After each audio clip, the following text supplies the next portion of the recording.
안녕하세요. 오늘은 캐서린 쿨만 여사님의 책 세상에서 가장 큰 능력 제15장부터 21장까지 보도록 하겠습니다. 우리의 힘과 우리의 방패. 만일 제가 여러분에게 예수 그리스도는 인격적인 분이시며 여러분은 그분과 인격적인 교제를 하고 있다는 것을 알고 있습니까? 라고 묻는다면 여러분은 의심 없이 그렇습니다 라고 대답할 것이라고 저는 믿습니다.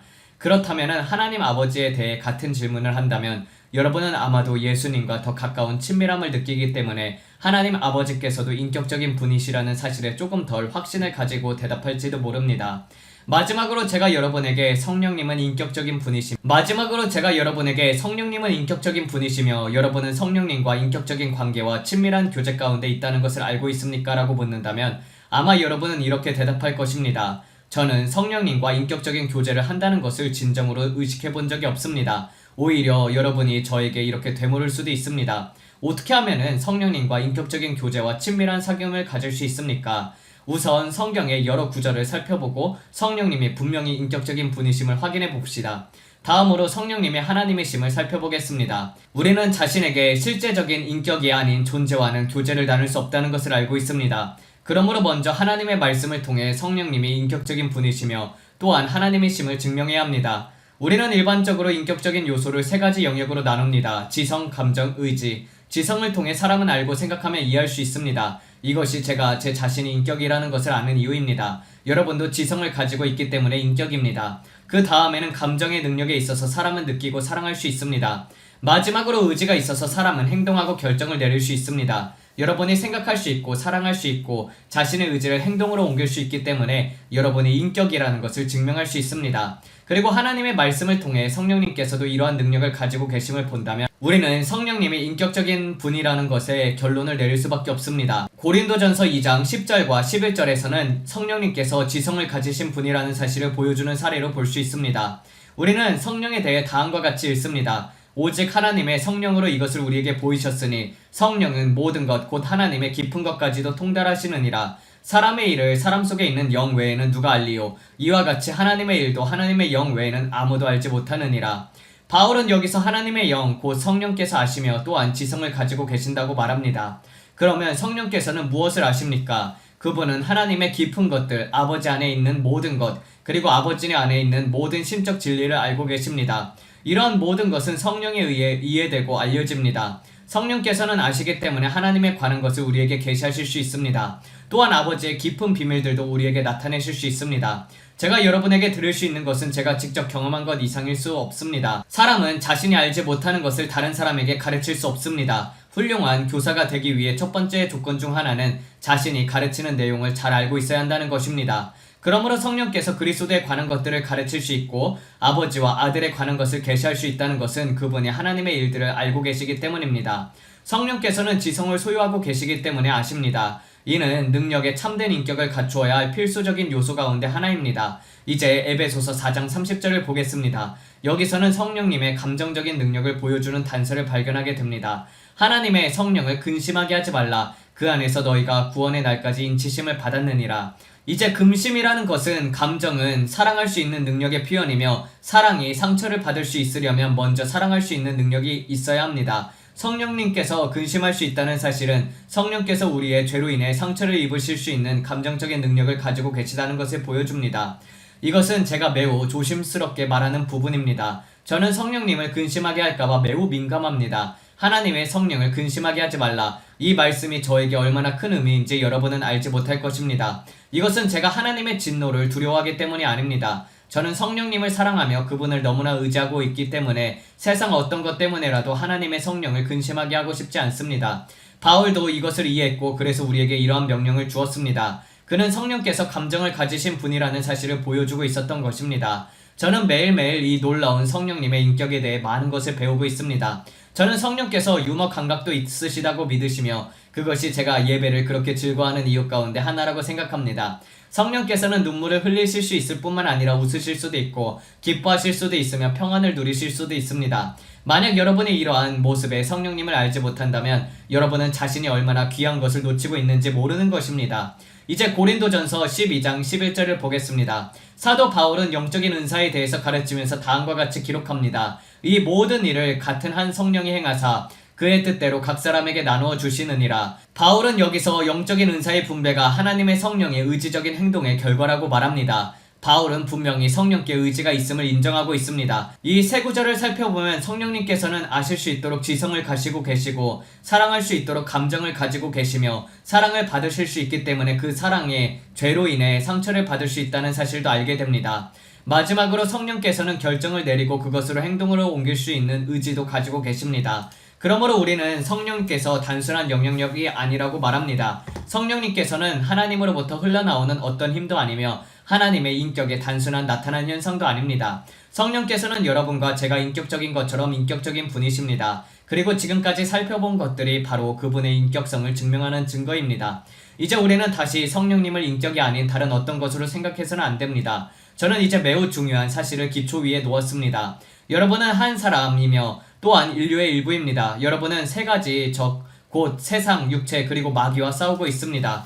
주 예수 그리스도를 믿는 많은 성도들에게 한 방향에서 공격이 온다고 해서 원수도 언제나 같은 방향에서만 공격이라고 생각해서는 안 됩니다. 또한 다른 침입 경로를 경계하지 않아도 된다고 생각해서도 안 됩니다. 우리 안에 있는 원수, 곧 육체를 이길 수 있는 유일한 방어는 성령 하나님을 의식적으로 의지하는 것입니다. 또한 세상의 유혹을 이길 수 있는 여러분과 저의 유일한 방어 역시 성령님을 의식적으로 의지하는 것입니다. 우리는 반드시 알아야 할 몇 가지 사실이 있습니다. 유다서 9절에는 우리의 대적 마귀에 대해 매우 흥미로운 사실이 기록되어 있습니다. 천사장 미카엘이 모세의 시차에 관하여 마귀와 다투며 변론할 때에도 감히 회방을 놓는 판결을 내리지 못하고 다만 이르되 주께서 너를 꾸짖기를 원하노라 하였느니라. 이 구절은 사탄이 가진 능력에 대해 중요한 사실을 보여줍니다.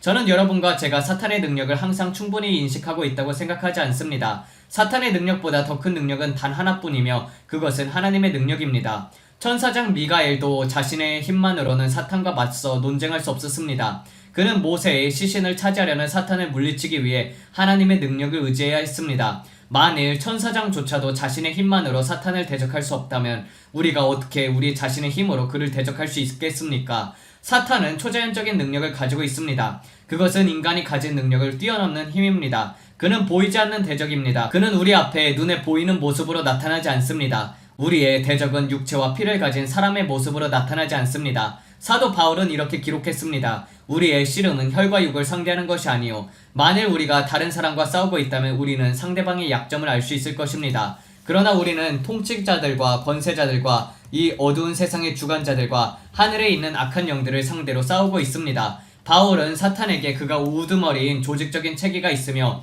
우리의 대적은 언제나 파괴를 목적으로 한다는 것을 가르칩니다. 그렇기 때문에 베드로는 이렇게 기록했습니다. 근신하라 깨어있으라 너희 대적 마귀가 우는 사자와 같이 두루다니며 삼킬 자를 찾나니. 여러분은 이것을 패배로 묘사하는 그림처럼 보인다고 말할지도 모릅니다. 그러나 그렇지 않습니다. 어떤 남자도 어떤 여자도 스스로 패배에 동의하지 않는 한 결코 패배할 필요가 없습니다. 왜 그렇습니까? 그 비밀이 이사야 59장 19절에 기록되어 있기 때문입니다. 원수가 홍수처럼 밀려올 때 여호와의 영께서 그를 대적하는 깃발을 세우실 것이다.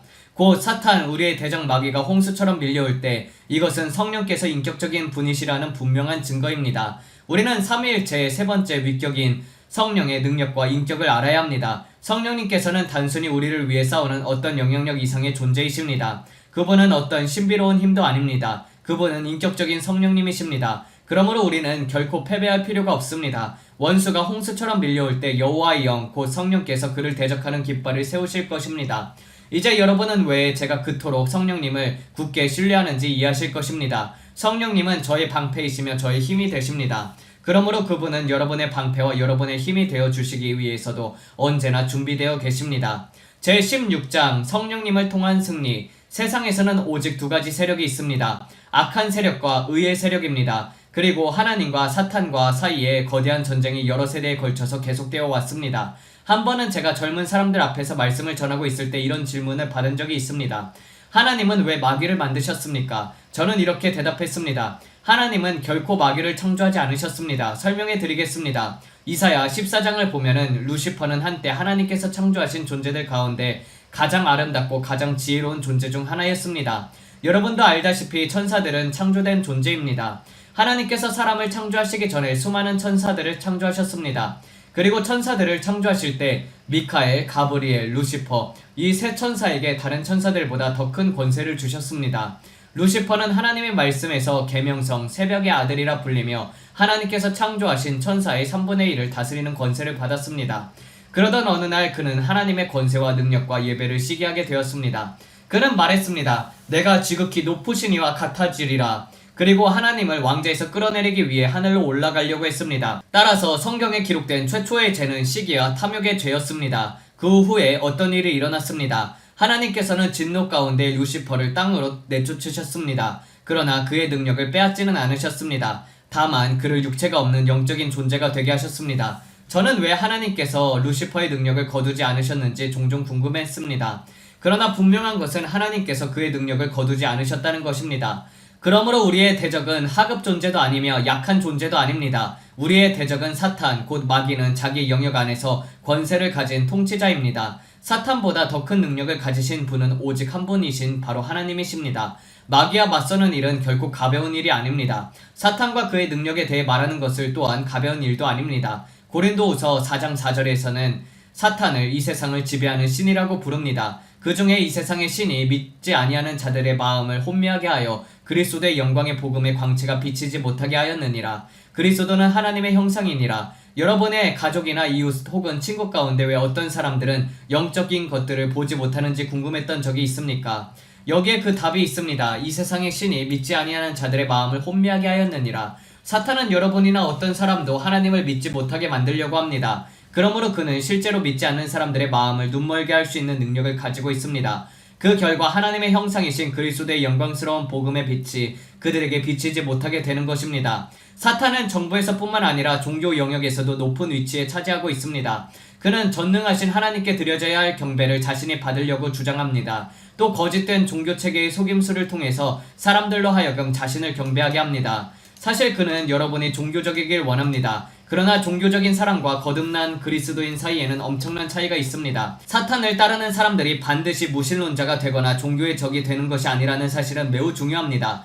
사람이 사탄의 지배를 받고 멸망하기 위해 반드시 종교를 반대하거나 무종교인이 될 필요는 없습니다. 보십시오. 이것이 바로 우리가 마지막 시대를 말하는 이유입니다. 그리고 지금은 분명히 시대의 마지막 시간들입니다. 예언은 날마다 시간마다 성취되고 있습니다. 그리고 하나님의 영께서 마지막 날에 우리가 종교 안에 있는 강력한 미혹과 거짓을 조심해야 한다고 경고하셨습니다. 예수님에 대해 말하는 것과 예수님을 하나님의 참 아들로 받아들이는 것과는 전혀 다른 일입니다. 사탄은 여러분이 예수님에 대해 이야기하는 것을 신경 쓰지 않습니다. 오히려 사탄은 모든 남자와 여자 그리고 젊은이들 예수님을 단지 위대한 인간의 모범으로만 바라보고 지금까지 살았던 가장 위대한 사람 정도로만 생각한다면 그것을 매우 기뻐할 것입니다. 그는 그러한 것에 전혀 개의치 않습니다. 그러나 누군가가 예수님을 살아계신 하나님의 아들이며 자신의 개인적인 구조로 받아들일 때 사탄은 그것을 매우 싫어합니다. 바로 그것이 세상을 완전히 바꾸는 차이를 만들어냅니다. 제가 지금 말씀드리는 것은 매우 중요한 내용입니다. 여러분은 어떤 종교의 체계의 헌신적인 신자가 될 수도 있습니다. 그러나 그 종교가 주 예수 그리스도를 중심에 두지 않고 전능하신 하나님의 절대적인 주권을 인정하지 않는다면 그것은 결국 사탄이 만들어낸 모조품을 중심으로 하는 종교체계입니다.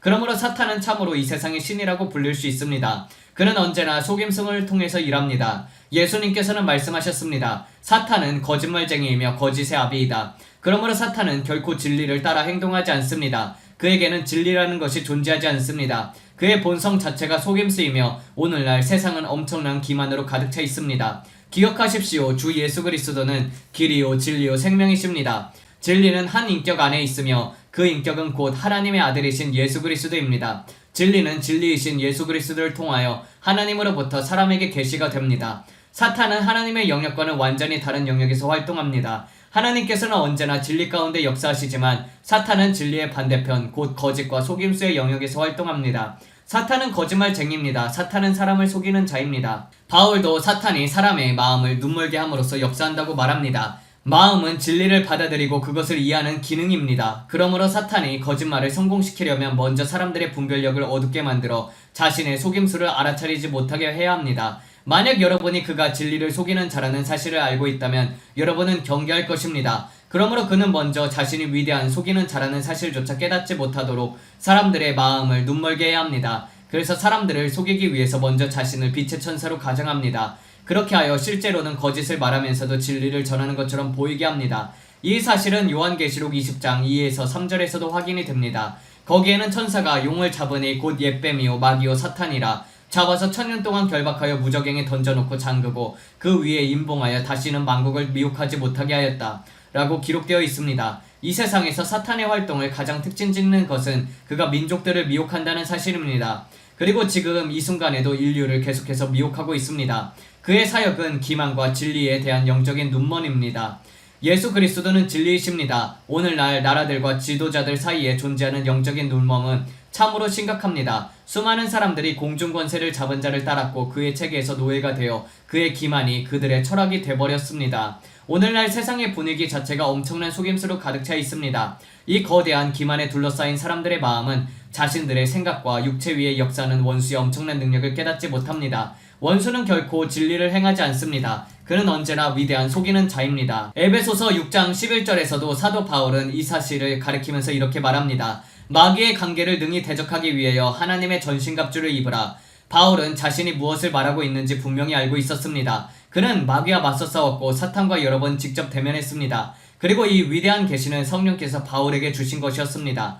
그러므로 성령께서는 바울을 통해 우리에게 마귀의 관계를 능히 대적하기 위해 하나님의 전신갑주를 입으라고 말씀하십니다. 우리는 사탄이 정면으로 공개적인 공격을 해올 것이라고 기대해서는 안 됩니다. 그는 그렇게 할 만큼 단순한 존재가 아닙니다. 그는 너무 교활하고 너무 교묘한 존재입니다. 우리의 원수는 그의 움직임을 예측할 수도 없고 그가 정확히 무엇을 할지도 알 수 없습니다. 왜냐하면 그는 언제나 진리와 일치하는 것처럼 보이기 때문입니다. 어떤 것은 우리에게 매우 무해해 보일 수도 있습니다. 처음 시작은 매우 순진하고 무해해 보일 수 있습니다. 그러나 그것은 점점 자라납니다.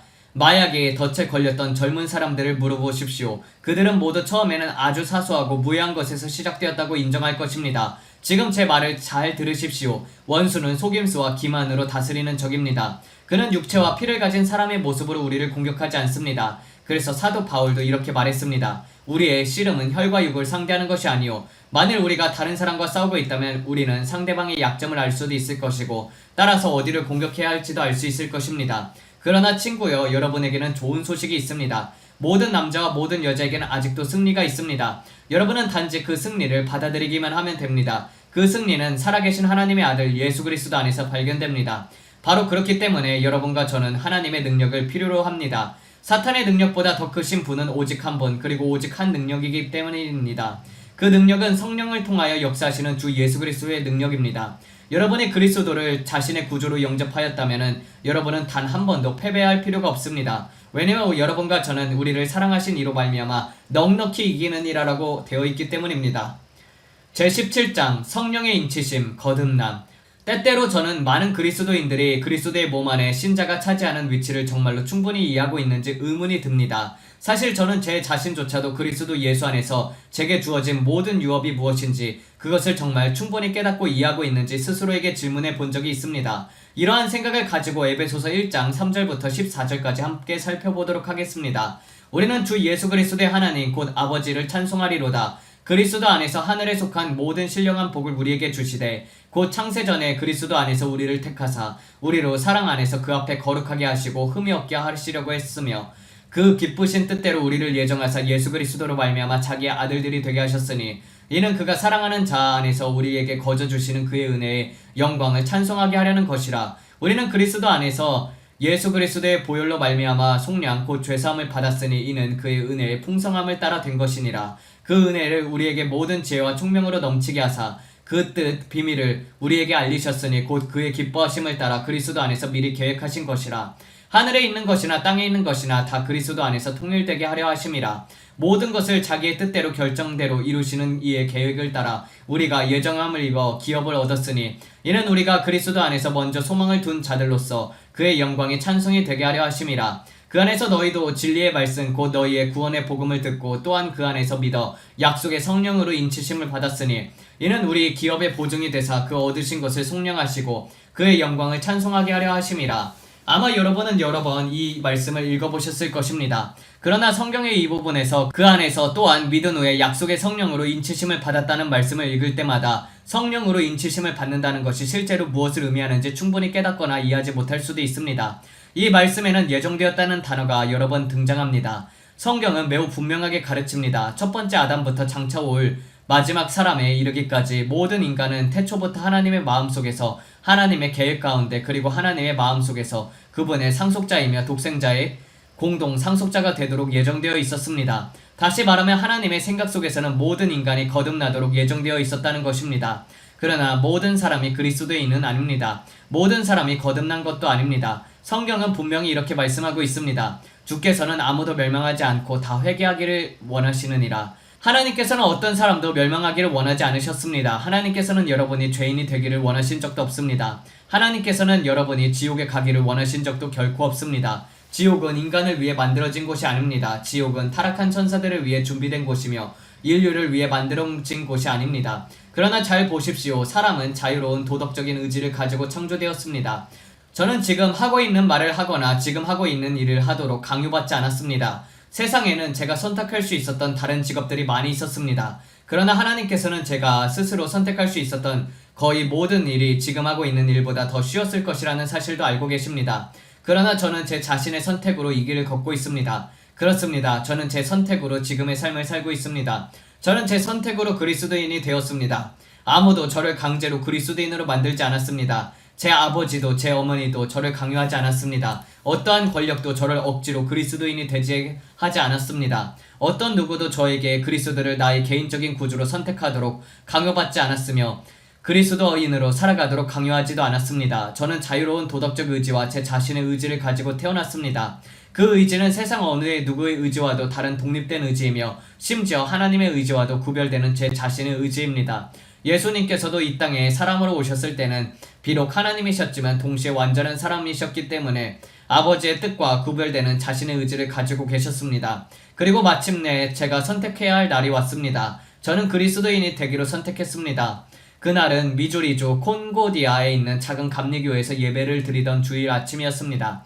아무도 저를 권하지 않았고 아무도 저를 재촉하지 않았습니다. 아무도 제게 압력을 가하지 않았습니다. 그날 그 교회에 모인 사람들 가운데 거듭났다는 것이 무엇을 의미하는지 제대로 아는 사람은 거의 없었습니다. 그러나 바로 그 순간 성령께서 제 마음에 말씀하셨습니다. 그리고 거의 14살이 되어 가던 어린 소녀였던 저는 제 자신이 죄인이라는 사실을 보게 되었습니다. 저는 예수님을 제 죄를 위한 구주로 보게 되었습니다. 그리고 저는 제 인생에서 가장 크고 지혜로운 선택을 했습니다. 저는 제 의지를 사용해서 예수님을 제 구주로 선택했습니다. 저는 하루 동안만 또는 6달 동안만 그렇게 선택한 것이 아닙니다. 영원히 그렇게 선택한 것입니다. 하나님께서는 제가 멸망하길 원하지 않으셨습니다. 마찬가지로 하나님께서는 여러분이 멸망하길 원하지 않으셨습니다. 모든 사람은 자기 자신의 선택을 해야 합니다. 지옥에서는 단 한 사람도 하나님 당신이 저를 여기 보내셨습니다라고 하면서 하나님을 향해 손가락질 할 사람은 없을 것입니다. 제가 여기 있는 것은 하나님께서 저 대신 선택하셨기 때문입니다 라고 말할 사람도 결코 없을 것입니다. 아닙니다. 사랑하는 여러분, 하나님의 뜻은 여러분이 거듭나는 것입니다. 하나님께서는 여러분이 거듭나도록 예정했습니다. 그러나 여러분과 저는 우리 자신의 삶을 살아갑니다. 우리는 스스로 선택해야 합니다. 용서를 받아들일 것인지 아니면 그 용서를 거절할 것인지 말입니다. 잠시 생각해 보십시오. 바로 그것이 십자가가 의미하는 바입니다. 사면 말입니다. 예수님께서 십자가에서 다 이루었다라고 외치셨을 때 모든 인류를 위한 용서가 완성되었습니다. 그리고 이 땅에서 여러분이 해야 할 일은 그 용서를 받아들이는 것뿐입니다. 성령께서 삼위일체 하나님의 죄를 깨닫게 하시는 능력이십니다. 그분은 여러분에게 여러분이 죄인이라는 사실을 보여주시는 분이십니다. 그것이 바로 성령님의 사역입니다. 그리고 바로 그 사면을 받아들이는 순간 놀라운 일이 일어납니다. 우리가 거듭날 때 정말 놀라운 일이 일어납니다. 그것을 설명할 수 있을까요? 저는 지금 이 시간 살아있는 그리스도인들 가운데 회심의 순간 자신에게 일어난 일을 완전히 표현할 수 있는 단어를 가진 사람을 단 한 사람도 없다고 생각합니다. 그것을 설명할 수는 없습니다. 왜냐하면 그것은 성령님의 역사이기 때문입니다. 예수님께서 말씀하셨습니다. 육으로 난 것은 육이요 성령으로 난 것은 영이니 바로 이것이 요한이 요한계시록에서 영적인 세계를 묘사하는데 어려움을 겪었던 이유입니다. 그 세계는 완전히 다른 언어와 표현을 요구하기 때문입니다. 여러분은 자신의 영적인 체험을 완전히 설명할 수 없습니다. 거듭났을 때 경험한 일도 성령으로 충만하게 되었을 때 경험한 일도 다른 사람에게는 완전히 설명할 수 없습니다. 그러나 그것은 분명한 영적인 사건입니다. 그 순간은 단순히 사망에서 생명으로 옮겨지는 것 이상의 일입니다. 단순히 과거의 죄가 예수 그리스도의 보혈로 덮이는 것 이상의 일입니다. 단순히 죄를 용서받는 일의 이상입니다. 그때까지 하나님은 여러분의 창조주이셨습니다. 그러나 여러분이 예수 그리스도를 자신의 구주로 받아들이는 순간 하나님은 여러분의 하늘 아버지가 되십니다. 우리가 예수 그리스도를 우리의 구주로 받아들이기 전에는 하나님은 우리의 하늘 아버지가 되지 않으십니다. 그리고 오직 그 후에야 우리는 하나님께 입양된 자녀가 됩니다. 이것은 얼마나 영광스러운 일입니까? 보라, 아버지께서 어떠한 사랑을 우리에게 베푸사 하나님의 자녀라 일컬음을 받게 하셨는가? 그리고 우리는 참으로 하나님의 자녀입니다. 우리가 하나님의 자녀인 이유는 하나님 아버지께서 우리를 양자로 삼으셨기 때문입니다. 그러나 하나님께서는 우리의 죄를 용서하기 위해 그분의 아들을 받아들이기 전에는 우리를 양자로 삼지 않으십니다. 우리가 예수 그리스도를 받아들이는 순간 우리는 처음으로 하나님의 가족의 한 구성원이 됩니다. 바로 그것이 거듭남입니다. 우리는 하나님 가족 안에서 태어나는 것입니다. 제18장 하나님께서 찾으시는 사람, 그 놀라운 거듭남의 경험은 새로운 삶의 시작에 불과합니다. 때때로 지금 우리 가운데 얼마나 적은 사람들이 하나님의 자녀로서 우리에게 주어진 모든 유업을 온전히 깨닫고 있는지 생각하게 됩니다. 그런데 바로 그것이 우리의 참된 신분입니다. 저는 하나님의 자녀들 가운데 어떤 이들이 패배한 삶을 살아가는 것을 볼 때 마음이 아픕니다. 우리는 거듭나지 않은 사람들, 구원받지 못한 남자와 여자들에게 하나님의 자녀들에 대한 잘못된 인상과 잘못된 생각을 줄 수 있습니다. 우리는 하나님의 상속자들입니다. 그것이 여러분 무엇을 의미하는지 알고 계십니까? 만일 여러분이 거듭난 그리스도인이라면 여러분은 문자 그대로 그리스도와 함께 공동 상속자가 된 것입니다. 이것은 하늘과 땅의 가장 높은 권위로부터 주어진 선포입니다. 하나님의 말씀은 분명히 말합니다. 우리가 거듭났다면 우리는 하나님의 상속자이다. 에베소서 1장 12절은 이렇게 이야기합니다. 이는 우리가 그리스도 안에서 먼저 소망을 둔 자들로서 그의 영광의 찬송이 되게 하려 하심이라.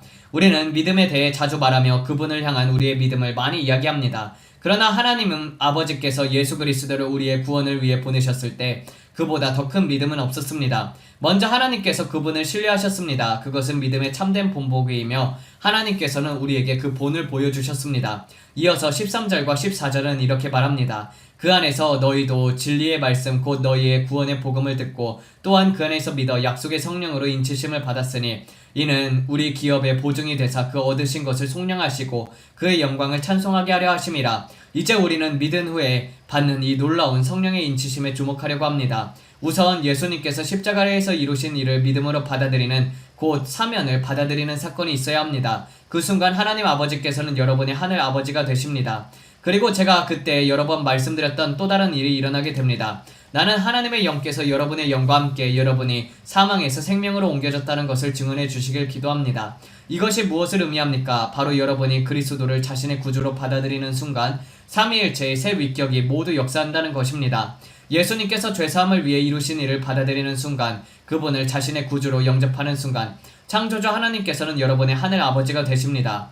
그리고 여러분은 하나님의 위대한 가족으로 입양이 되며 그리스도의 몸 안에서 태어나게 됩니다. 동시에 성령님께서는 그 사람을 위해 자신의 인을 찍으십니다. 그것은 곧 구원의 사건을 확증하는 것이로 성령의 인치심입니다.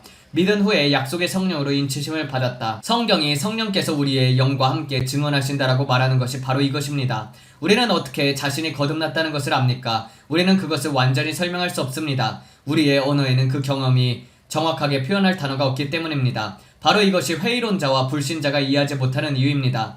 그러나 바로 그 순간 성령께서 그 구원의 사건 위에 자신의 인을 찍으실 때 성령께서는 우리의 영과 함께 우리가 사망에서 생명으로 옮겨졌고 아버지께 입양이 되었으며 그리스도의 몸 안에서 태어났다는 사실을 증언하게 하십니다. 그리고 우리는 우리가 안다는 것을 안다 라고 생각하게 됩니다. 이제 잠시 생각해 보십시오. 그리스도의 몸 안에 있는 신자로서 또 하나님의 상속자로서 우리의 신분은 우리가 생각하는 것보다 훨씬 더 의미를 가지고 계십니다. 그리스도의 몸 안에 있는 신자로서 또 하나님의 상속자로서의 우리의 신분은 우리가 생각하는 것보다 훨씬 더 큰 의미를 가지고 있습니다. 잠시 멈추어 거듭난 하나님의 자녀들, 곧 하나님의 가족이 된 사람들을 향한 하늘 아버지의 사랑의 행하심을 생각해 보십시오. 무엇보다도 먼저 사랑 많으신 하늘 아버지께 하신 일을 생각해 봅시다. 하나님께서는 그리스도 안에서 모든 복으로 우리를 축복하셨습니다.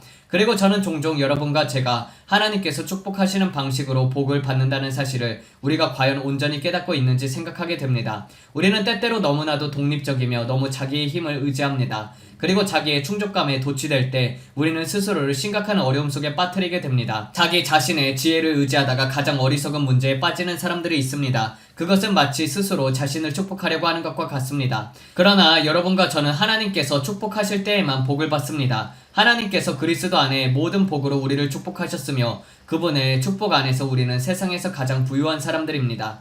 하나님께서는 창세 전부터 사랑 가운데서 우리를 택하셨습니다. 여기서 하나의 예를 들어보겠습니다. 제 아버지인 조 쿨만, 제가 아빠라고 부르던 분의 이야기를 하겠습니다. 아이들이 자신이 사랑받고 원한다는 사실을 아는 것보다 더 행복한 일은 세상에 없습니다. 저는 제 아버지와 어머니가 저를 원했기 때문에 원치 않던 아이가 아니었다는 것을 알고 있습니다. 그 사실은 평생 제 마음속에 간직한 보석과 같았습니다. 그것은 언제나 제 마음을 따뜻하게 해주었습니다. 그러나 오늘날 거리에는 아무도 자신을 원하지 않는다고 느끼며 살아가는 아이들이 수없이 많다는 것을 우리는 잘 알고 있습니다.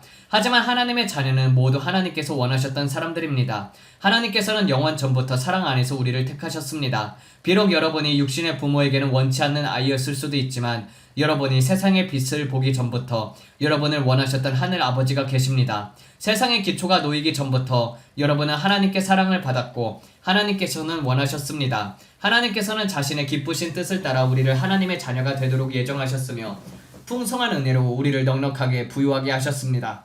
반면에 여러분은 육신의 가족에게 사랑을 받고 원함을 받았을지라도 가족 모두가 충분히 먹을 음식이 없었던 적이 있었을 수도 있습니다. 겨울이 되었는데 아버지는 여러분을 사랑했지만 여러분에게 필요한 신반을 사줄 돈이 없었을 수도 있습니다. 그분은 열심히 일하셨지만 우리는 여전히 이 낡은 물질 세계 안에서 살아가고 있었기 때문입니다. 사람은 사랑받을 수도 있고 필요한 존재가 될 수도 있지만 물질적으로는 가난할 수 있습니다. 하늘 아버지에 대해 한 가지 알고 싶습니까? 여러분은 하나님의 자녀입니다. 여러분은 하나님의 가족의 일원입니다. 여러분은 하나님의 아들을 받아들였을 때 거듭났습니다. 그리고 하나님께서는 풍성한 은혜로 여러분에게 넘치는 유업을 주셨습니다. 하나님의 자녀 가운데 가난한 사람은 없습니다. 때때로 저는 우리가 가치관을 잘못 가지고 있으며 참된 가치관으로 다시 돌아와야 한다고 생각합니다. 여러분에게 마음의 평안이 있다면 여러분은 부자입니다. 밤에 베개에 머리를 대고 마음과 영혼의 평안 가운데 잠들 수 있다면 여러분은 세상에서 가장 부유한 사람들 가운데서도 많은 이들이 알지 못하는 것을 가지고 있는 것입니다. 인생의 모든 불확실성 아래에서도 그리스도 안에 확실한 피난처가 있다는 확신을 가지고 있다면 여러분은 참된 안전을 가진 사람입니다. 오늘날 이 시대에 하나님의 안에서 안전을 가지고 있다면 여러분은 부자입니다. 하나님의 안전은 하루나 혹은 앞으로 6달 동안만 지속되는 것이 아닙니다. 하나님의 안전은 영원토록 계속됩니다. 하나님께서는 풍성한 유업으로 우리를 부유하게 하시고 그분의 계획에 대한 위대한 비밀을 우리에게 알려주셨습니다. 그분은 자신의 사랑 역사 가운데 우리 안에서 자신의 영광을 나타내셨습니다. 그리고 자신의 성령으로 우리를 인치셔서 우리가 하나님의 소유임을 표시하셨습니다. 만일 여러분이 이 놀라운 거듭남을 경험하고 있다면 여러분에게는 하나님의 표가 있습니다. 하나님께서는 자신의 성령으로 여러분을 인치셨으며 그렇게 하심으로 여러분이 하나님의 소유임을 나타내셨습니다. 여러분은 참으로 부유한 사람입니다. 제19장 그리스도 안에서의 우리의 유업. 어떤 남자도 어떤 여자도 패배하며 살아갈 필요가 없습니다. 여러분은 패배 속으로 들어갈 필요가 없습니다. 여러분이 어떤 환경 속에 살아가고 있든 그것은 중요하지 않습니다. 여러분은 패배하도록 만들어진 존재가 아닙니다. 여러분은 패배에 동의할 때만 패배하게 됩니다. 하나님 아버지 우편에는 여러분을 위해 계신 분이 있습니다. 그분은 위대한 대제사장이며 살아계신 하나님의 아들이시며 우리의 위대한 변호자이시며 언제나 살아계셔서 여러분을 위해 중보하시는 분이십니다. 저는 이 순간 그분께서 여러분에게 하나님의 소망과 위대한 영적인 소망과 예수 그리스도의 이름 안에서 승리 주시길 기도합니다. 제가 계속해서 성령의 인치심에 대해 이야기하는 동안 여러분은 에베소서 1장 13절에서 바울이 실제로 무엇을 의미했는지 궁금했을지도 모릅니다. 그 안에서 너희도 진리의 말씀 곧 너희의 구원의 복음을 듣고 바로 이것이 진리의 말씀 곧 여러분의 구원의 복음입니다. 또 바울은 이어서 말합니다. 또한 그 안에서 믿어 이 일은 여러분이 처음 진리의 말씀을 들었을 때 일어난 것이 아닙니다. 또한 여러분이 거듭나기 전에도 일어난 것이 아닙니다. 여기에서 그 과정을 설명해 보겠습니다. 여러분은 진리의 말씀을 들었습니다. 그리고 성령께서 여러분에게 죄를 깨닫게 하셨습니다. 그 진리는 여러분의 구원의 복음이었습니다. 그리고 여러분이 믿고 그 진리를 받아들이고 예수 그리스도를 여러분의 구주로 영접한 후에 여러분은 약속의 성령으로 인치심을 받았습니다. 이는 우리의 기업의 보증이 되어 그 얻으신 것을 속량하시고 그의 영광을 찬송하게 하려 하심이라. 지금 이 육신의 몸을 입고 있는 동안에 여러분과 저는 그리스도 안에 우리의 유업의 보증금만 받고 있는 것입니다. 계약금만을 받고 있는 것입니다. 만일 여러분이 하나님의 자녀라면 여러분은 하나님께 속해 있습니다. 여러분 하나님에게 입양되었습니다. 그리고 이 모든 놀라운 것들이 여러분의 것들입니다. 마음의 평안, 영혼의 평안, 하나님의 사랑, 하나님의 축복, 하나님의 선하심, 하나님께서 자녀들에게 주시는 놀라운 기쁨, 인생의 모든 불확실성 가운데서도 하나님께서 여러분과 함께 하신다는 확신, 여러분이 지금까지 어떤 영적 체험을 했든지 하나님께서 여러분을 위해 훨씬 더 많은 것을 준비하고 계십니다. 여러분은 마치 비스가 산 정상에 서 있는 것 같은 체험을 했을 수도 있습니다. 혹은 어떤 놀라운 집회를 마치고 나와 이렇게 말했을 수도 있습니다.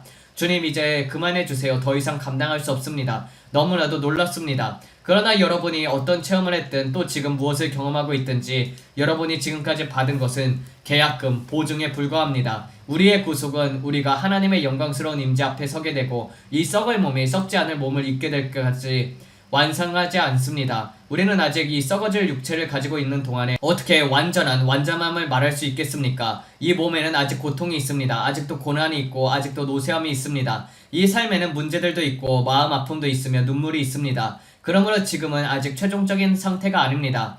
아직 완전하지 않습니다. 제가 여러분에게 말하고 있는 마음의 평안, 안전함, 기쁨, 우리가 그리스도께 속해 있다는 놀라운 확신, 이 모든 것은 역시 보증, 계약금일 뿐입니다. 그러나 언젠가 이 썩을 몸이 썩지 아니할 몸을 입게 되면 더 이상 눈물도, 더 이상 문제도, 더 이상 고난도, 더 이상 시험도 없을 것입니다. 오늘 우리는 믿음으로 봅니다. 그러나 내일 우리가 그분을 얼굴과 얼굴을 맞대어 뵙고 그분과 같은 몸을 입게 될 때 우리의 구속은 완전함을 이루게 될 것입니다. 이제 이러한 관점에서 성경을 다시 살펴봅시다. 바울은 믿는 자들에게 이렇게 말했습니다. 너희도 진리의 말씀 곧 너희의 구원의 복음을 듣고 또한 그 안에서 믿어 약속의 성령으로 인치심을 받았으니 이는 우리 기업의 보증이 되어 그 얻으신 것을 속량하시고 그의 영광을 찬송하게 하려 하심이라. 우리의 영광스러운 미래는 이미 값을 치르고 사신 것이며 그 위에는 어떠한 저당도 잡혀있지 않습니다. 이 땅에서 금리가 어떻게 변하든 주식시장이 어떻게 움직이든 그리스도 안에서 우리의 유업은 이미 값을 치르고 완전히 구입된 것입니다. 그것은 하나님께서 사신 소유입니다.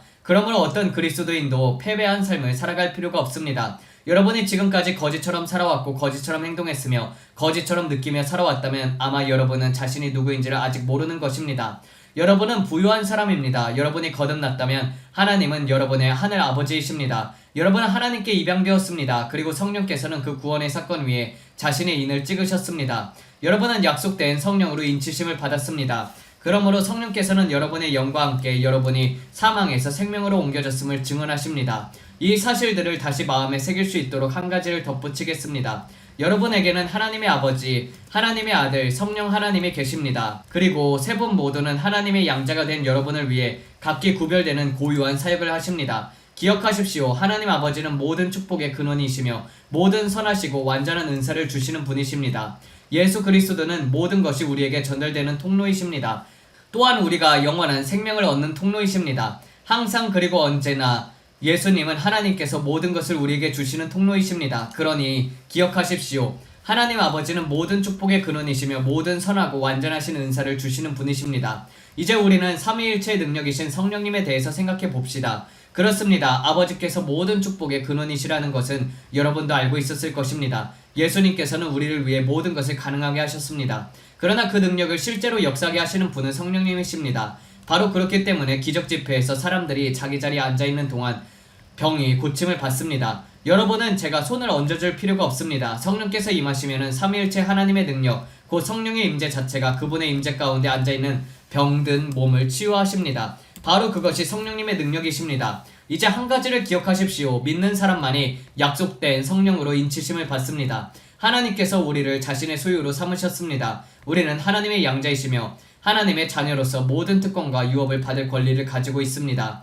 보라, 아버지께서 어떠한 사랑을 우리에게 베푸사 하나님의 자녀라 일컬음을 받게 하셨는가. 우리는 양자의 영을 받았습니다. 그리고 성령께서 친히 우리의 영과 함께 우리가 하나님의 자녀라는 사실을 증언하십니다. 우리가 인치심을 받은 것은 우리 자신의 공로나 자격 때문이 아니라 우리가 그리스도 안에서 어떤 존재가 되었기 때문입니다. 우리는 예수 그리스도께서 이루신 일 때문에 인치심을 받았습니다. 그리고 성령께서 친히 그 구원의 사건을 인치십니다. 그러면 인이라는 것은 무엇입니까? 그것은 어떠한 감정이 아닙니다. 여러분의 잘못된 생각을 가지지 않도록 이 점을 분명히 말씀드리겠습니다. 아닙니다. 그것은 감정이 아닙니다. 그것은 성령님의 임재입니다. 성령께서 신자 안에 거하시며 그 사람이 그리스도 안에서 완전히 받아들였음을 증언하시는 것입니다.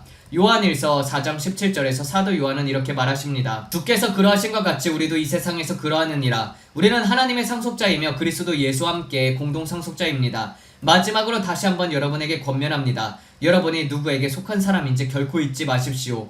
제20장 성령님은 근심할 수 있다. 우리는 이제 성령의 인격에 대한 이 공부를 조금 더 깊이 들어가려고 합니다. 아마 여러분은 이전에 보지 못했던 성령님의 또 다른 모습을 보게 될 것입니다. 바로 성령님의 섬세한 민감하심입니다. 성령께서는 비둘기에 비유되시는 이유 가운데 바로 하나가 이것입니다.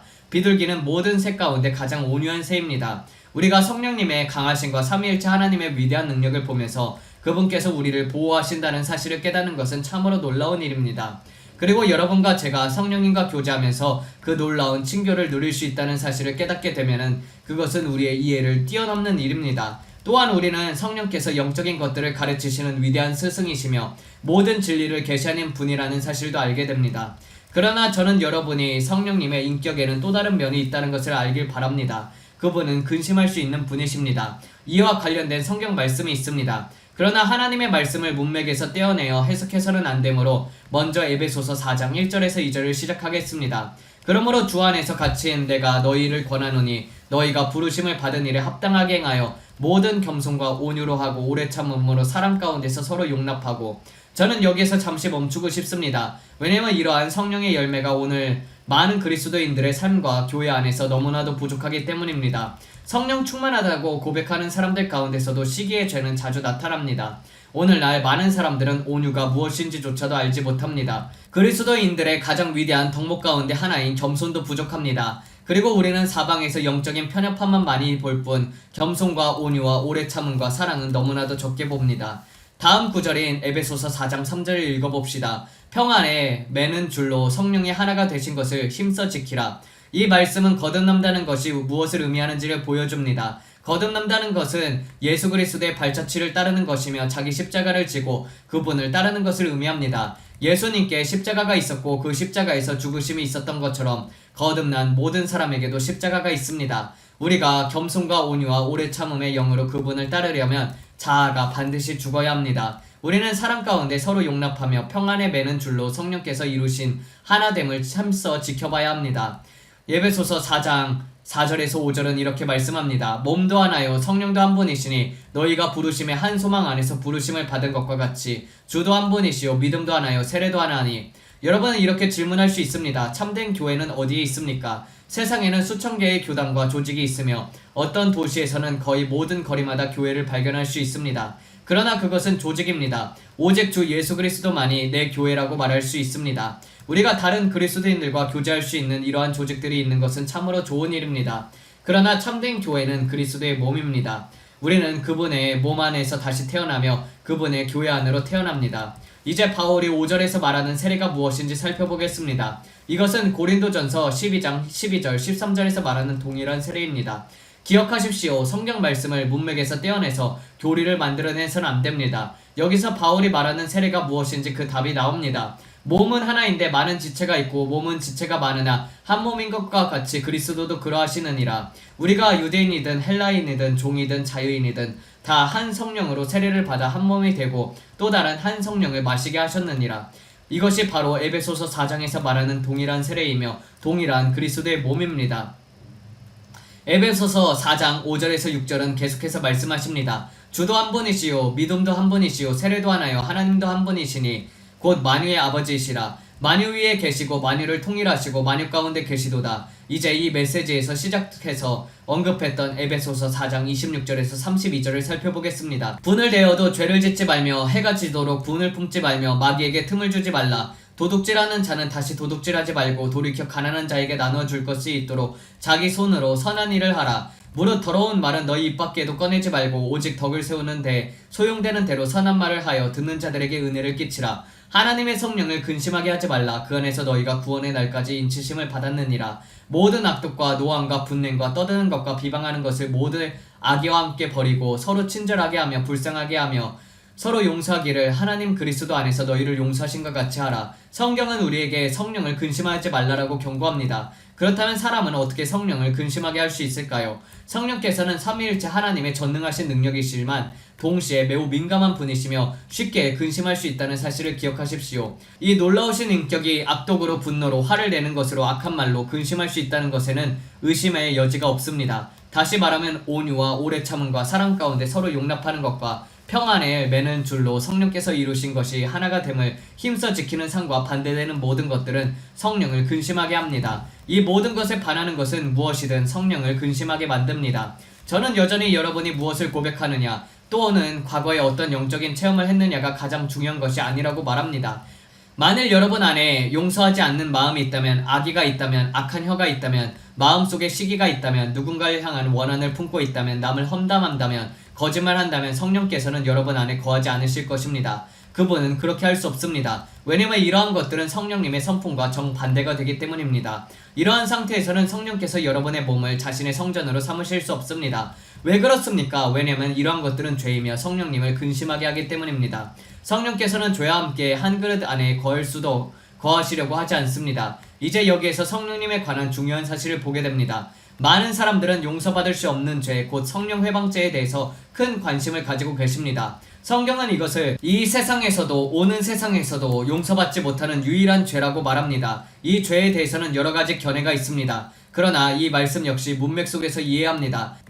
이제 마태복음 12장 22절에서 30절을 읽어보겠습니다. 그때 악한 영을 들려 눈 멀고 말 못하는 사람 하나가 예수께 데려와졌는데 예수께서 그를 고쳐주시니 그 눈 멀고 말 못하던 사람이 말도 하고 보게 되었다. 모든 무리가 놀라며 말하기를 이 사람이 다윗의 자손이 아니냐. 그러나 바리새인들은 듣고 말하기를 이 사람이 악마를 쫓아내는 것은 악마의 왕 바알세불의 힘을 입는 것 외에는 아무것도 아니다. 그들은 예수님을 마귀의 능력으로 역사하는 자라고 비난했습니다. 예수님께서는 그들의 생각을 아시고 스스로 분쟁하는 나라마다 황폐해질 것이요 스스로 분쟁하는 동네나 집마다 서지 못하리라.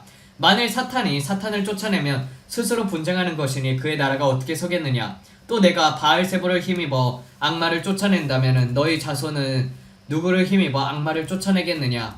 그러므로 그들이 너희의 재판관이 될 것이다. 그러나 내가 하나님의 성령을 힘입어 악마를 쫓아내는 것이면은 하나님의 나라가 이미 너희에게 임하였느니라. 사람이 먼저 강한 자를 결박하지 않고서야 어떻게 그 집에 들어가 그 세간을 강탈하겠느냐. 결박한 후에야 그 집을 강탈하리라. 나와 함께하지 아니하는 자는 나를 반대하는 것이요 나와 함께 모으지 아니하는 자는 해치는 자니라. 이제 같은 문맥에서 이어지는 내용을 보십시오. 바리새인들이 하고 있었던 일은 하나님과 성령님께서 하시고 있는 일의 막이라고 들리는 것이었습니다. 성령께서는 예수님을 통하여 방금 악마를 쫓아내고 눈 멀고 말 못하던 사람의 고침을 받아 눈 멀고 말 못하는 사람이 말도 하고 보게 되었습니다. 그런데 바리새인들은 말합니다. 그것은 마귀의 일이다. 사탄의 능력이다. 예수님께서는 이렇게 대답했습니다. 사탄이 어떻게 사탄을 쫓아낼 수 있겠느냐. 그렇게 한다면 그는 자기 자신을 대적하여 일어난 것이 아니냐. 이러한 문맥에서 다시 읽어보십시오. 그러므로 내가 너희에게 이르노니 사람의 모든 죄와 회방은 사하심을 얻되 성령을 회방하는 것은 사하심을 얻지 못하겠고 또 누구든지 인자를 거역하여 말하면 사하심을 얻되 누구든지 성령을 거역하면 이 세상에서도 오는 세상에서도 사하심을 얻지 못하리라. 용서받을 수 없는 죄는 하나뿐입니다. 그것은 성령을 회방하는 죄입니다. 사도들을 통하여 나타난 성령의 은사들과 개인의 삶 가운데 나타난 하나님의 능력은 하나님께서 복음을 확증하시기 위해 마련하신 마지막 증거였습니다. 그러한 증거는 오늘날에도 여전히 보존되어 있으며 계속해서 나타나고 있습니다. 그런데 어떤 남자나 여자가 성령께서 하시는 일을 사탄의 일이라고 들린다면은 그 사람은 이 세상에서도 오는 세상에서도 용서받을 수 없는 죄를 범하는 것입니다. 그러므로 성령께서 하시는 일에 대해서 말할 때는 매우 조심하십시오. 그렇지 않으면 용서받을 수 없는 죄를 범하게 되어 있습니다. 제21장 성령의 다스림 아래에 있는 우리의 의지. 지금 하나님의 자녀들에겐 참으로 흥분되는 시대입니다. 성경은 이렇게 말합니다. 이런 일이 일어나기 시작하거든 일어나 머리를 들라. 너희 속량이 가까웠느니라.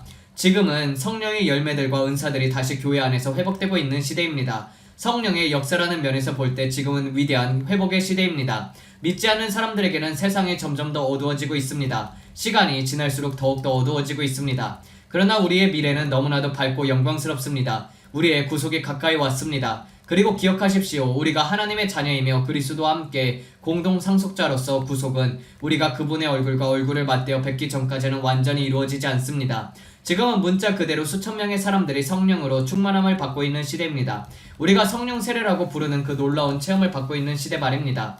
그러므로 저는 이제 성령 세례와 우리의 의지가 어떤 관계를 가지는지에 대해서 매우 중요한 이야기를 하고 싶습니다. 이것은 종종 간과되는 부분입니다. 우리는 우리의 의지, 곧 여러분의 의지와 저희 의지가 하나님의 뜻과 별개일 수 있다는 것을 깨달아야 합니다. 그리고 이것이 성령의 인격과 성령 세례의 놀라운 경험과 어떤 관련이 있는지를 이해해야 합니다. 히브리서 10장 16절은 이렇게 말씀합니다. 주께서 말씀하시되 그날 후에 내가 그들과 맺은 언약은 이것이라. 내가 내 법을 그들의 마음에 두고 그들의 생각에 기록하리라. 성령 세례는 우리의 감정에도 영향을 줍니다. 그러나 우리는 이 체험에서 가장 중요한 부분은 언제나 눈에 보이는 것이 아니라 하는 사실을 잊어서는 안 됩니다. 가장 중요한 것은 우리의 의지입니다. 우리는 어떤 강렬한 감정적인 체험을 성령 세례 자체로 오해하거나 받아들여서는 안 됩니다. 때때로 저는 우리가 너무 인간적이어서 어떤 강한 감정적인 체험에 휩쓸린 뒤에 그것을 곧바로 성령 세례라고 부르는 경우가 있다고 생각합니다.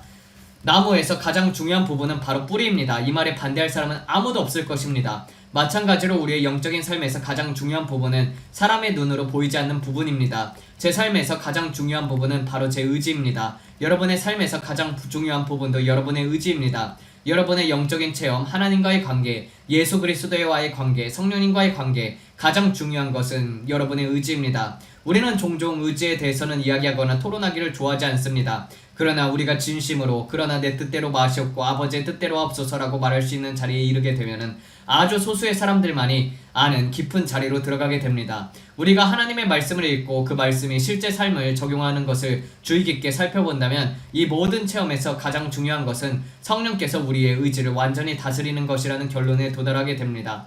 성령 충만을 체험했다고 해서 고백하는 사람들은 수없이 많이 있습니다. 그러나 그 체험 가운데 자신의 의지를 성령님께 온전히 맡기는 것이 무엇인지 전혀 모르는 많은 사람들이 있습니다. 중요한 것은 성령 세례를 받는 순간이 아니라 그 체험 이후에 어떤 일이 일어나느냐입니다. 만일 성령께서 여러분의 의지를 완전히 다스리지 않는다면 그 체험은 얕고 일시적인 것으로 끝나고 말 것입니다. 영적으로 깊지 않은 사람도 강력한 부흥 집회에 큰 감동을 받아 열광적인 분위기에 휩쓸릴 수는 있습니다. 그러나 그 사람의 본성이 실제로 변화되지 않을 수 있습니다. 사울 시대에 하나님께서 미스바에 자신을 나타냈을 때 다윗을 잡으려고 사울을 따라가던 사람들 가운데서 일부는 선지자들에게 임했던 것 같은 황홀한 영의 역사에 사로잡혔습니다. 강력한 성령 기도 집회에 참석하여 놀라운 체험을 하는 것은 가능합니다. 그러나 여전히 깊고 지속되는 복을 놓칠 수 있습니다.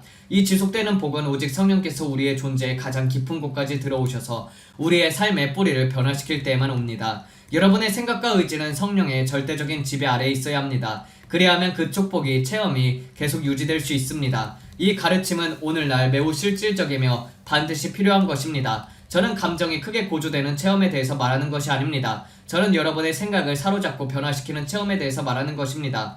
그것은 여러분의 생각뿐 아니라 여러분의 의지까지도 하나님의 뜻에 완전히 굴복시키는 영적인 체험입니다. 그것은 잠시 있다가 사라지는 것이 아닙니다. 깊은 물이 넘쳐 흐를 때에도 밤하늘에 별 하나가 보이지 않을 만큼 어두울 때에도 환난과 시련이 시험이 찾아올 때에도 여러분과 함께하는 체험입니다. 눈물이 앞을 가려 모든 것을 이해할 수 없는 순간에도 여러분은 여전히 이렇게 말하게 됩니다. 그러나 내 뜻대로 되게 마옵시고 아버지의 뜻대로 하옵소서. 우리의 마음과 그 마음을 형성하는 가장 근본적인 토대는 의지입니다. 수년 동안 사역하면서 저는 우리의 의지가 하나님의 성령의 다스림 아래에 있는 것이 무엇보다 중요하다는 사실을 관찰해 왔습니다. 여러분은 성령으로 충만함을 받고 성령 세례를 받았다고 자랑할 수도 있습니다. 그러나 제가 여러분에게 한 가지를 묻겠습니다. 오늘날 여러분의 의지는 성령님의 다스림 아래에 있습니까? 만일 그렇지 않다면 여러분이 어떤 체험을 했든지 저는 그것을 크게 가치 있게 여기지 않을 것입니다. 그것은 단지 일시적인 경험에 불과했기 때문입니다.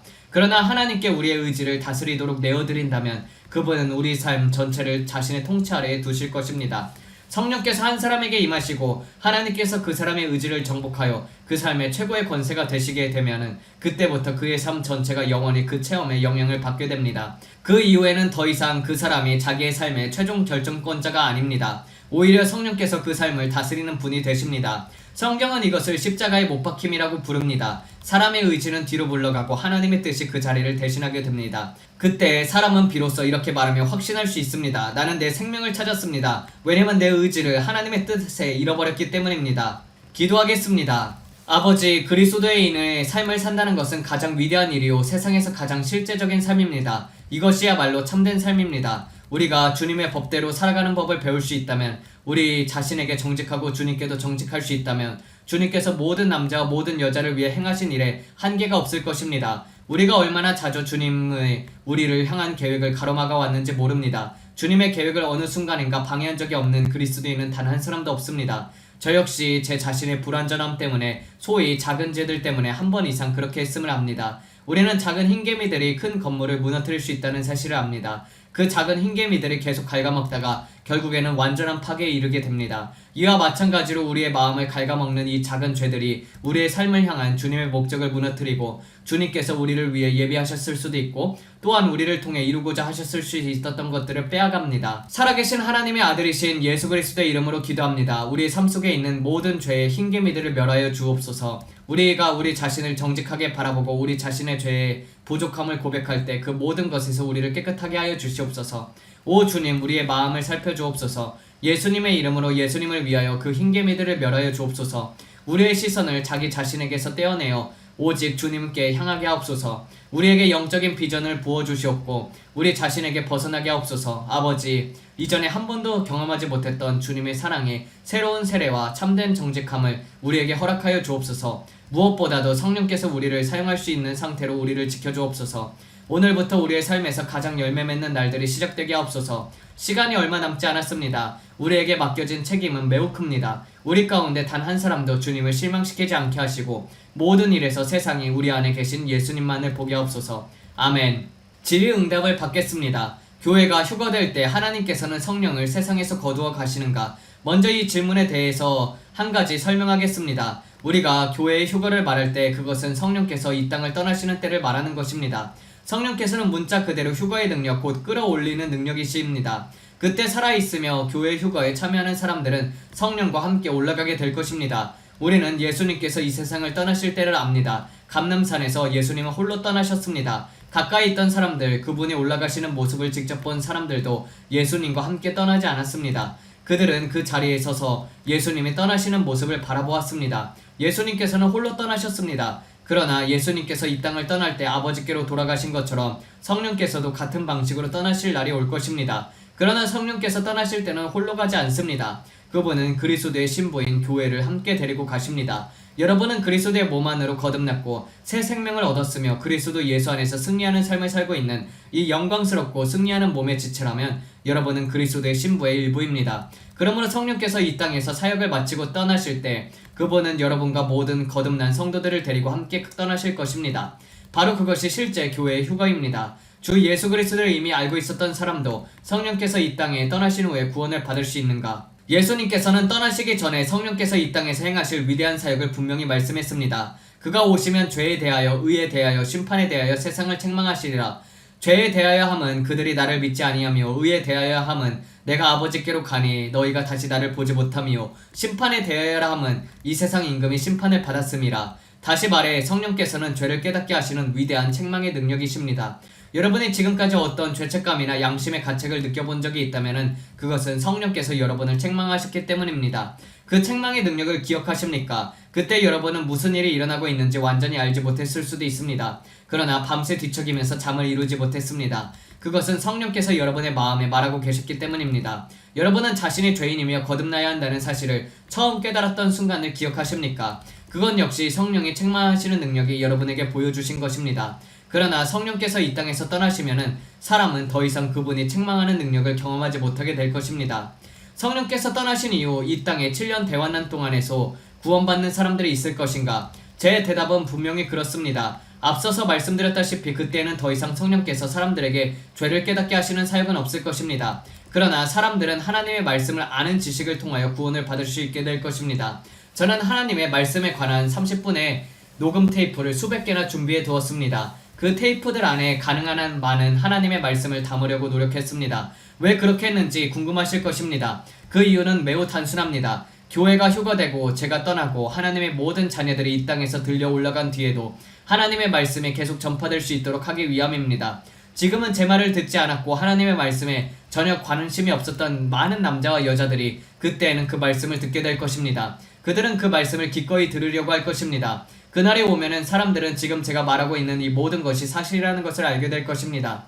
성령께서 죄를 책망하시는 역사가 없어도 그들은 하나님의 말씀을 듣고 그 말씀을 받아들이게 될 것입니다. 그리고 말씀을 받아들일 때 죄를 책망받아서가 아니라 사실에 근거하여 예수 그리스도를 영접하게 될 것입니다. 그러므로 환난 기간 동안 이런 방식으로 구원받는 사람들이 수천, 수만 명에 이를 것입니다. 구약의 선지자들도 성령으로 충만했는가? 다시 말해 오순절 이전에도 그들은 성령 세례를 받았는가? 제가 앞부분에서 이 질문에 대해서 어느 정도 다루었지만 여기서 다시 간단히 말씀드리겠습니다. 여러분은 제가 전에 말했던 것을 기억하실 것입니다. 구약 성도들이 성령으로 충만했던 것은 하나님의 주권적인 역사였습니다.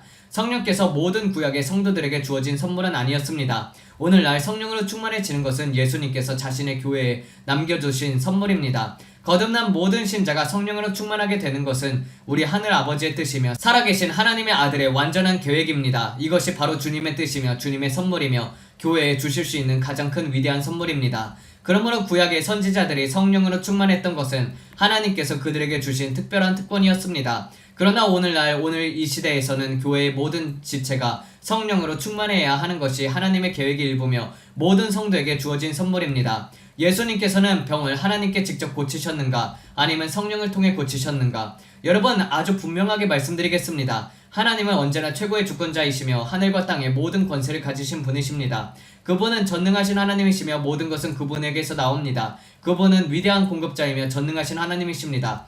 예수님께서 이 땅에 계셨을 때 자신의 능력으로 병든 사람을 고친 것이 아니었습니다. 앞장에서 더 자세히 설명했다시피 예수님을 통해 치유하신 분은 성령님이셨습니다. 성령께서 제 마음에 이 진리를 계시해 주셨던 날을 저는 결코 잊지 못할 것입니다. 그 계시는 모든 것을 완전히 다른 빛으로 보게 해주셨습니다. 이 진리에 대해 제 성경적인 근거는 사도행전 10장 38절입니다. 저는 하나님의 말씀으로 증명할 수 없는 어떤 주장도 감히 하지 않습니다. 하나님이 나사렛 예수에게 성령과 능력을 기름 붓듯 하셨음에 그가 두루 다니며 선한 일을 행하시고 마귀에 놀란 모든 사람을 고치셨으니 이는 하나님께서 함께 하셨습니다. 여기에는 삼위일체의 세 위격이 모두 나타납니다. 예수님께 기름 부으신 분은 하나님이셨습니다. 그러나 기적을 행하시고 병을 고치신 능력은 성령의 능력이었습니다. 그래서 저는 예수님께서 세례를 받으시고 물에서 올라오셨던 장면으로 다시 돌아갑니다. 기억하십시오.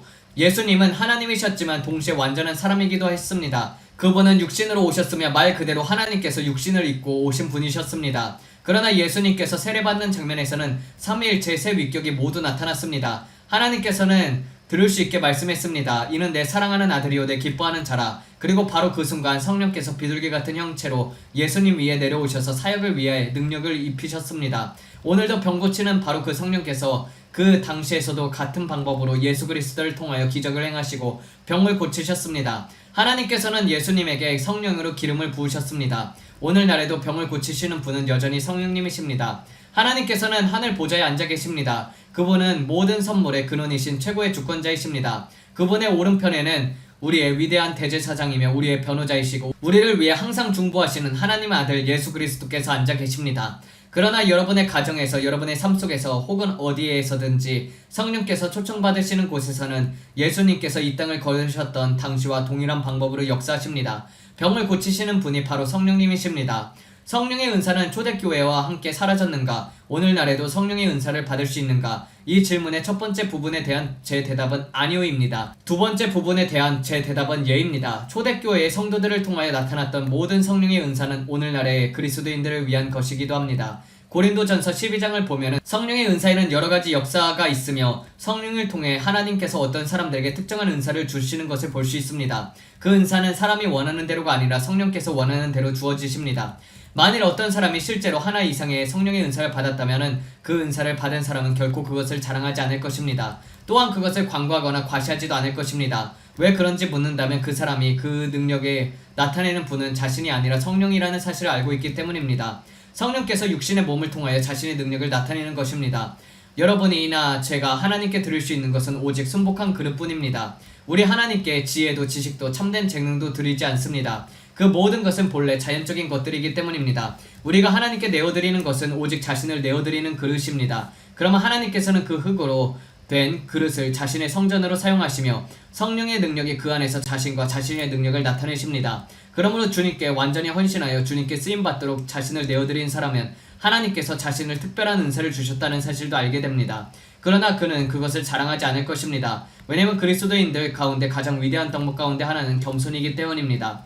참으로 성령으로 충만한 사람이라면 그는 반드시 겸손을 나타낼 것입니다. 그 사람 안에는 영적인 교만이 존재하지 않을 것입니다. 주 예수 그리스도의 은혜와 하나님의 사랑과 성령의 교통하심이 너희 무리와 함께 있을지어다. 아멘. 캐서린 쿨만의 말씀, 기적이 필요한 이들에게 저는 제 존재의 모든 원자를 다해 기적을 믿습니다. 왜냐면 저는 하나님을 믿기 때문입니다. 기억하십시오. 병든 몸을 고치는 일은 캐서린 쿨만의 능력과는 아무런 관계가 없습니다. 제게는 병을 고칠 능력이 없습니다. 병을 고치시는 분은 하나님의 능력입니다. 제가 하는 유일한 역할은 남자나 여자들의 마음속에서 예수님을 실제적인 분으로 나타내 드리는 것입니다. 예수님께서 지금 하나님의 아버지 우편에 앉아 계시며 우리의 위대한 대제사장의 직분을 수행하고 계십니다. 예수님께서는 떠나시기 전에 성령을 보내시겠다고 말씀했습니다. 그리고 성령께서 오셨습니다. 오늘날 이 세상에서 성령께서 계십니다. 성령께서는 삼위일체 하나님의 능력이십니다. 우주 안에서 성령의 능력보다 더 큰 능력은 없습니다. 저는 지금도 성령의 능력이 역사하는 모습을 볼 때마다 경외심에 사로잡힙니다. 여러분은 상황이 절망적이라고 절대로 생각하지 마십시오. 여러분의 고난을 하나님의 크심과 나란히 놓아보십시오. 하나님께서 여전히 자신의 보좌에 앉아 계시는 한 어느 누구도 절망적이지 않습니다. 하나님께서 여전히 보좌에 계시는 한 어느 누구도 어떤 면에서 패배할 필요가 없습니다. 네, 이렇게 해서 마치도록 하겠습니다. 정말 하나님의 위대한 하나님의 사람이었습니다. 여러분, 이 캐서린 쿨만님의 여사의 책은 제 밴드나 아니면은 카톡방에 오게 되면 여러분들이 다운을 받을 수 있을 것입니다. 앞으로 좋은 책들을 여러분에게 영어로 된 책들을 번역해서 알려드릴 테니 여러분들이 이 방송을 듣지 않을지라도 그 부분만 읽고 또 책을 다운받아서 보고 여러분의 영적인 성장에 도움이 되길 바랍니다. 기도하면서 마치도록 하겠습니다. 아버지, 성령님에 대해서 깊은 계시를 주심에 감사드립니다. 우리가 이 땅을 살아가면서 우리의 모든 의지를 하나님께 내어드리길 원합니다. 그러함으로 말미암아서 하나님께서 우리를 온전히 다스리는 그러한 자들이 되어서 주님께 온전히 쓰임받을 수 있도록 우리 자신을 준비시키게 하옵소서. 이 모든 말씀 우리 주 예수 그리스도를 받들어 기도드렸습니다. 아멘. 감사합니다.